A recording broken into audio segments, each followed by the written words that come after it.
Bismillahirrahmanirrahim. Assalamualaikum warahmatullahi wabarakatuh. Perkenalkan, nama saya Muhammad Jedani Alpares dari kelas Komunikasi dan Penyiaran Islam kelas C tahun 2021. Video ini dibuat untuk memenuhi tugas ulangan akhir semester mata kuliah Administrasi Dakwah. Di sini saya akan menjelaskan dan menjawab mengenai beberapa pertanyaan yang akan diajukan. Yang pertama, bagaimana peran administrasi dakwah dalam meningkatkan keefisiensi pengolahan dakwah? Nah, teman-teman semua, peran administrasi dakwah dalam meningkatkan keefisiensi pengolahan dakwah itu sangat penting. Kenapa? Karena administrasi dakwah melibatkan beberapa pengaturan, pengorganisasian, dan pengelolaan semua aspek yang terkait dengan kegiatan-kegiatan dakwah. Nah, teman-teman semua, berikut adalah beberapa cara di mana administrasi dakwah dapat meningkatkan keefisiensi pengolahan dakwah. Nah, apa sih yang pertama? Yang pertama ada perencanaan atau planning. Administrasi dakwah membantu dalam perencanaan yang sistematis, terstruktur dari kegiatan dakwah. Dengan adanya perencanaan yang matang, pengolahan dakwah dapat dilakukan dengan lebih efektif dan lebih efisien.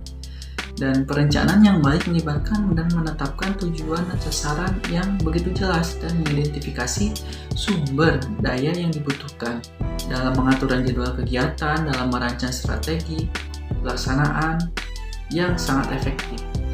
Yang kedua ada pengorganisasian yang efektif. Dalam administrasi dakwah membantu dalam pengorganisasian yang efektif dari semua elemen yang terlibat dalam dakwah, seperti adanya tenaga manusia, anggaran, materi dakwah, dan infrastruktur.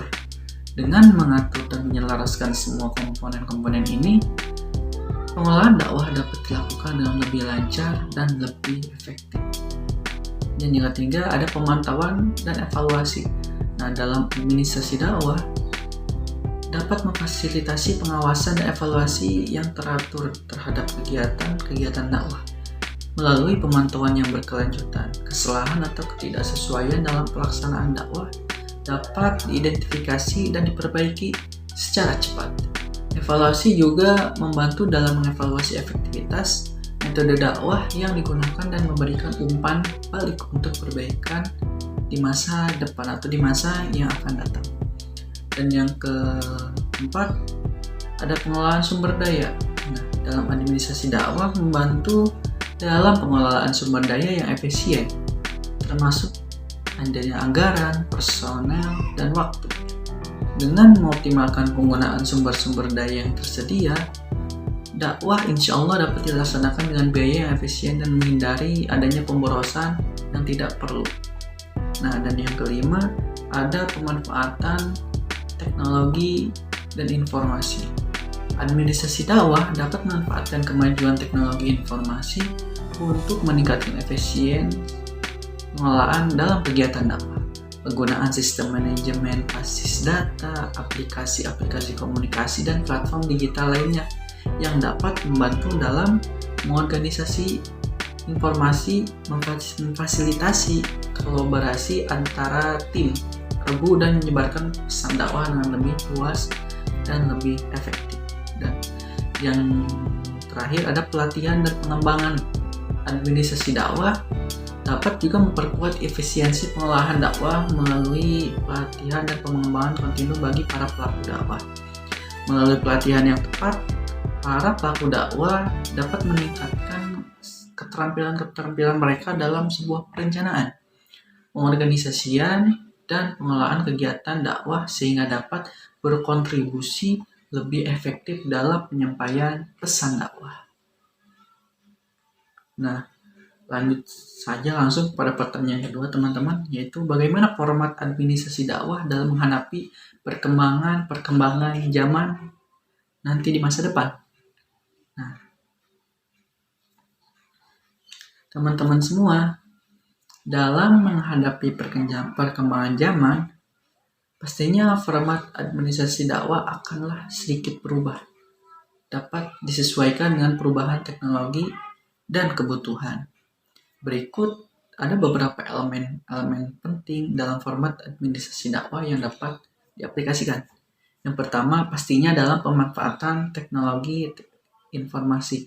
Karena dalam era digital saat ini, administrasi dakwah dapat memanfaatkan teknologi informasi untuk meningkatkan efisiensi pengelolaan.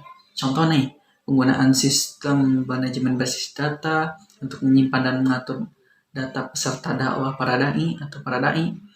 Kemudian aplikasi komunikasi untuk memfasilitasi kolaborasi antar tim, media sosial, dan situs web untuk menyebarkan pesan dakwah. Dan platform online untuk mengadakan pelatihan atau ceramah secara virtual.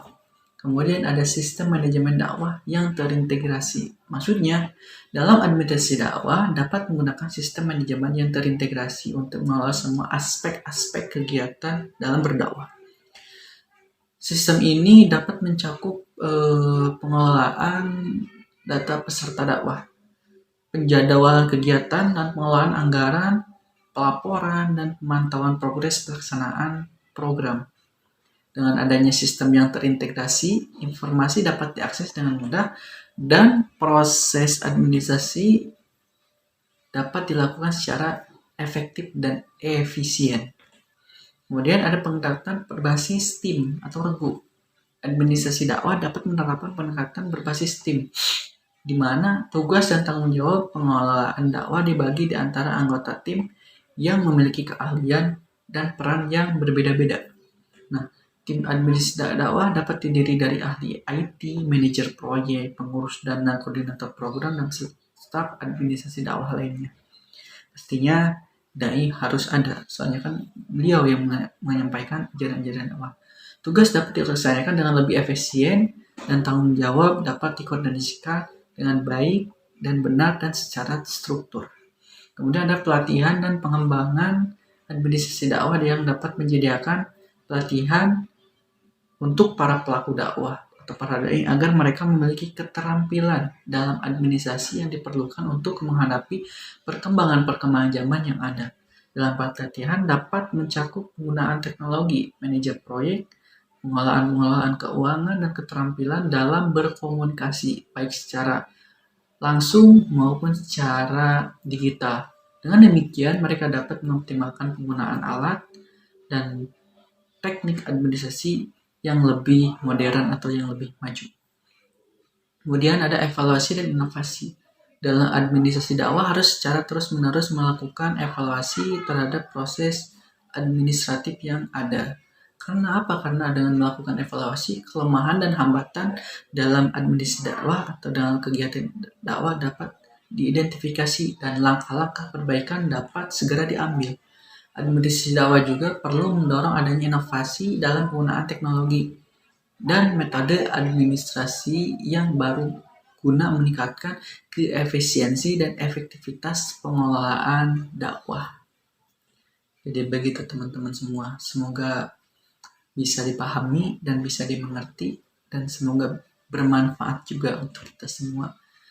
Kita sebagai penerus Rasulullah dalam menyampaikan ajaran-ajaran Islam dan menyebarkan ajaran-ajaran Islam. Baik teman-teman semua, sekian untuk video kali ini. Terima kasih. Wassalamualaikum warahmatullahi wabarakatuh.